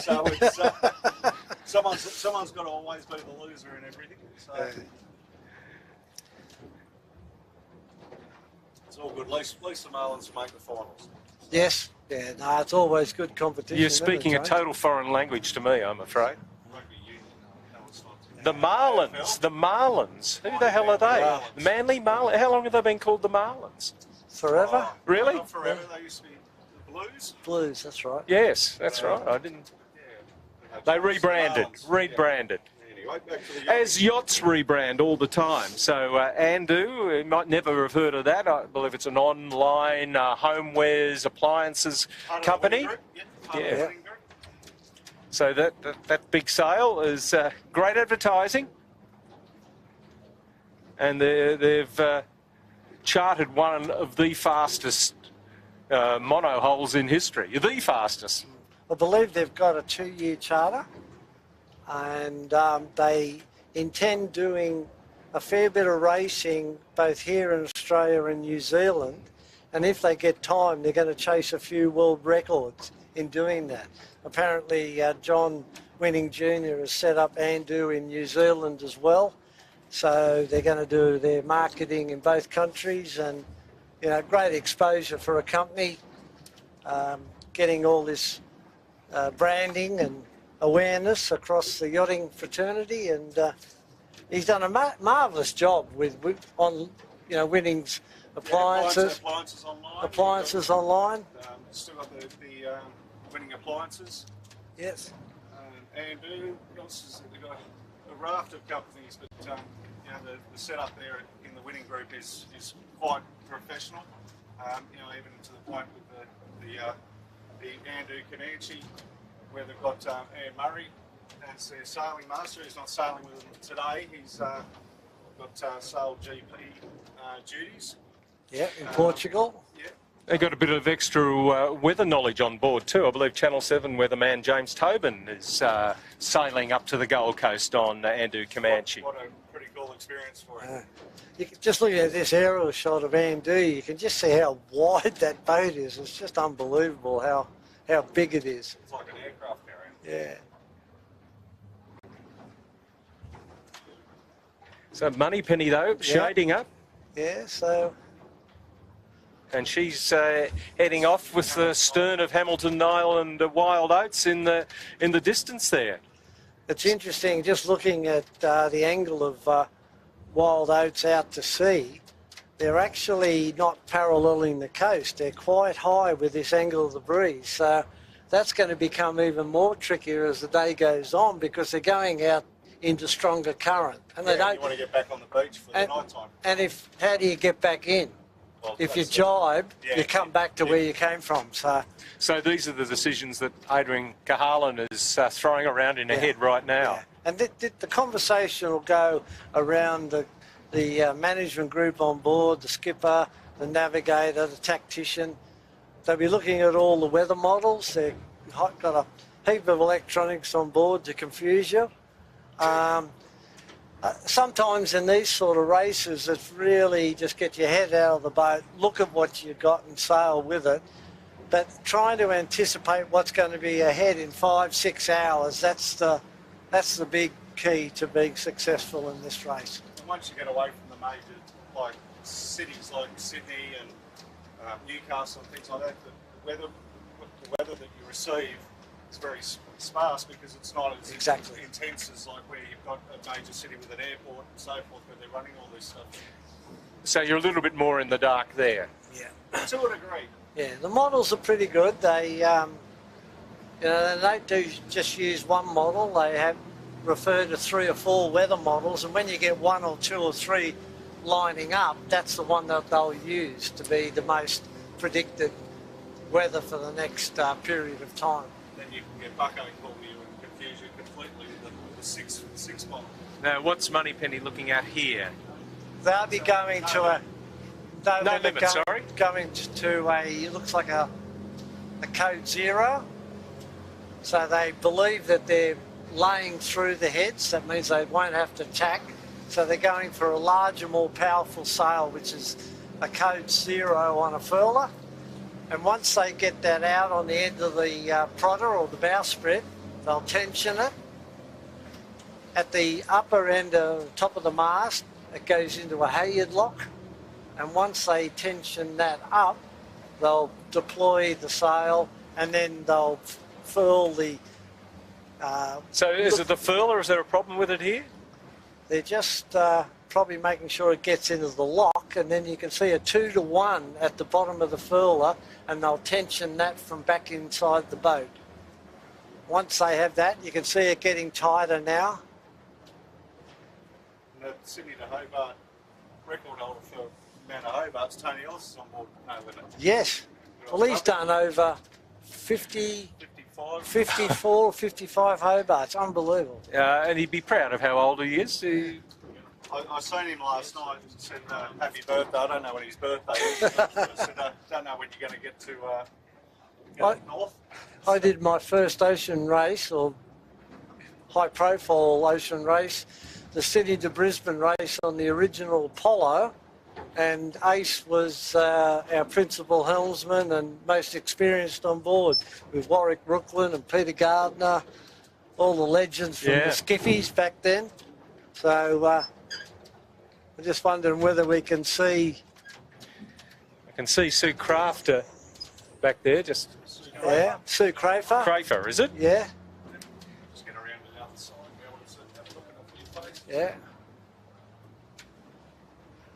There we've got David Goetz at the back, the owner of No Limit. There's Grumpy. There's Ace. He is in the midships. He's the last person with his feet over the side. Left of screen. And give us a wave. Yeah, he's looking at his clock thinking, have we really been going for just an hour and a half? It feels like 3 hours. What are you saying to him, Jimmy? He's trying to get Tony's attention. He's being the ultimate. He's a bit shy. Wave, Tony. No, he's pretending we're not even here. He's probably thinking about when he's going to have his afternoon sleep, James. I think he was just having it. So they didn't make it to Hobart at the end of last year. As I mentioned earlier, a broken arm on board. But did most of his sailing with Sid Fisher on the famous Ragamuffin. He was... So after the first two Super Maxis, it might be the third Super Maxi that does claim third out of the heads, and that's Andu Comanche. I think we'll give it to Moneypenny, Will you? actually. Yes, when you look at the... Oh, looking back to Southhead, Yeah, yes, yes. they're out now, And aren't they? so- And if that's Patrice just here, we'll just go through the thing. So we've got at least four heading north now. They turn left, and the objective is the Southport Yacht Club off Broadbeach on the Gold Coast. And that is the site looking up these incredible cliffs, North Head and beyond, as we now motor back through. Unbelievable skyscraper, Sydney, isn't it? Centrepoint Tower and all those buildings. The Barangaroo Tower, I think we can see that on the far right. Yep, that's a new addition to the skyline since I was last here. It is quite spectacular, isn't it? You never get sick of looking at Sydney.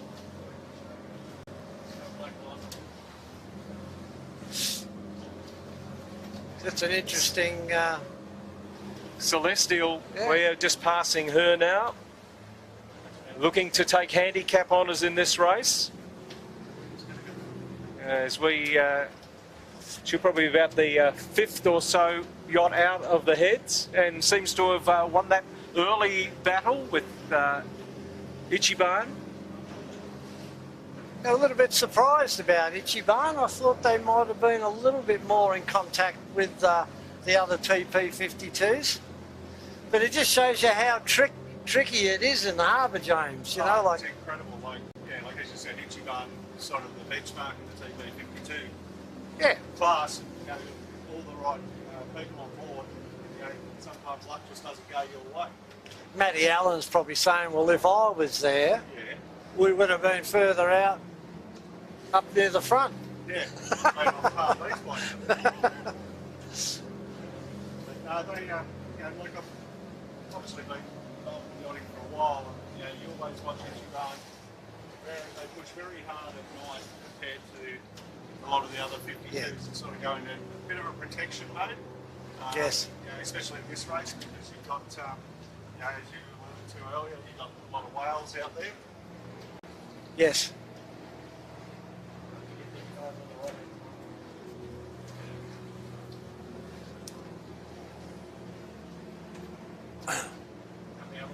There's just a bit more urgency about the cruise now. It just seems like there's more breeze than we've had all afternoon. Well, but now, it's 2:30, so this is the hottest the day will get. And from here on in, the land will cool down. And once that happens, this sea breeze is going to die and the westerly will come back in. So it's not going to be an easy race. I wish them well. And we're coming up to the time when we're going to have to bid you adieu. I hope you've enjoyed this. I certainly have. There's been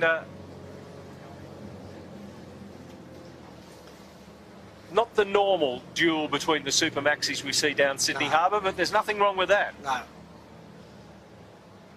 You can bet your life that the concentration level on all these boats is right up there. To keep the boat rocking along in these light, tricky conditions is often harder than when you have pressure.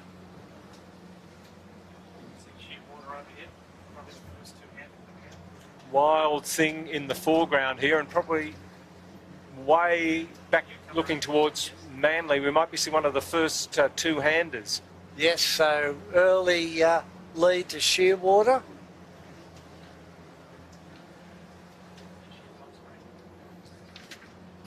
Nicely set up. You can see one of the crews up on the foredeck getting another sail ready. Every other boat has 2 or 3 people handling the sail, and that poor gentleman there is doing it all on his own. Guido would be at the helm probably, and Chris Cook in charge of sails. Yeah. Guido at the helm and Cookie up and down. German Frez Jr. was commissioned by Guido Belgiorno Nettis to design Shearwater for him, and well, handicap honours line honours in the two-handed for the first time in the Noakes Sydney Gold Coast would be a real feather in all their caps.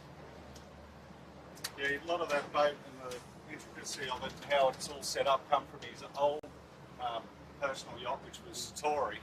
Very similar setup, so you can control the whole thing from back basically the steering wheel of the yacht. So not a lot that they have to go forward for. Interesting here, we're going west towards the city, and here's the tail enders of the fleet sailing still in a sou'wester, or southerly nearly. So you can just see how these two breezes have been fighting each other. So it's exactly the 180 degrees from what the leaders are experiencing at the moment. It's Pickle Juice we've just passed. And Okay, here's the winner Trooper on handicap of the Rolex Sydney Hobart in the two-handers, Disco Trooper Contender Sailcloth. Jules Hall and Jan Schulten from Contender. I spoke to Jan the other day, and he just said that he's the only company in Australia which supplies all the Australian sailmakers with their sailcloth, all the hardware, all the bits and pieces, and other masts, and he handles Selden products as well, doesn't he, James? I think so, yeah. Yeah. Did he say what it was like getting product during the worst of COVID? Yeah, he said supply from overseas is still a big problem. But he said that his stocks are up, and that's Jan bending over. Royal Prince Alfred sailor and Pittwater sailor. So Disco Trooper. You mentioned the Bird Island race earlier, Flinders Island race. That was won in 2021 by this yacht, the J99. So 9.9 metres equals smallest boat in the race. And you can see there that we've got a tiller on this boat, not a steering wheel. A little bit more feel for a smaller boat. The loads aren't quite as great as the bigger boats, so you can get away with a tiller. It was interesting to walk around the two-handed fleet when they got to Hobart last year, and most of them seemed to have a tiller. Yes.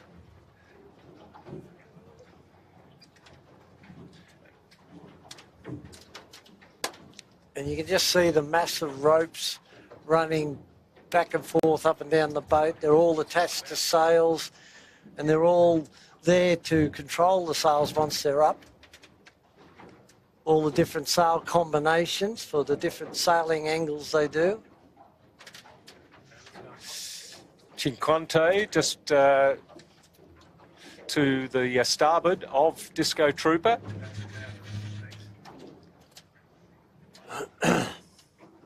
And did pretty well in handicap last year in the Rolex Sydney Hobart. And nice little battle here between about 5 very closely packed yachts, with Wild Oats coming up behind, the former Wild Rose. The last winner of this race was another of the Wild Oats, Wild Oats 10, which Mark Richards was at the helm of, the Reichel Pugh 66. But this year it's going to be one of the Super Maxis that is first there, you would think. And maybe it'll be Mark Richards again, but they're chasing Blackjack right now, back up the coast just north of Sydney Heads. You can just see the difference here. You've got all the crew sitting in the back of the boat, and you just watch the boat's motion, see how the bow's coming out of the water through the waves. What you've got to do is move your crew weight in light air right forward to keep the bow in the water, and that equals better speed. That applies to everything from a sabo all the way up to the 100 footers. Exactly. No different. The boat just ahead of us here, if we can Mako, is Paul O'Rourke's boat from Newcastle Yacht Club. Paul O'Rourke is the CEO of Newcastle Yacht Club and has done an absolute fantastic job in transforming that club into what it is today. And I had the pleasure of working with Paul up at Hamilton Island on the race committee over a few years. Terrific guy, knows his sailing, knows what sailors want. And here he is out on his own boat. That's Paul at the wheel, concentrating. They blew a mainsail heading south to Hobart last year. So, so far so good in the Noakes Sydney Gold Coast. Know what you're doing, Paul? He's playing dumb as well. I don't think he needs your assistance. You just got to get around this navigation beacon here. And with the current taking them out towards that mark, that's what is so challenging at the moment, because if they hit that mark, they've got to do a penalty turn. So this is the only real mark of the course apart from the start line and the finishing line. And Australia. Well, that was because of a few years ago when they all end up here on South Reef. Correct. With they're all calling each other up. Same race. Yeah. Yes. This was on the Sydney Gold Coast. Yeah. Yes. Right. So wow. To stop that, they made this mark part of the course, which very good thing to do. And I think they've got around it successfully, Mako.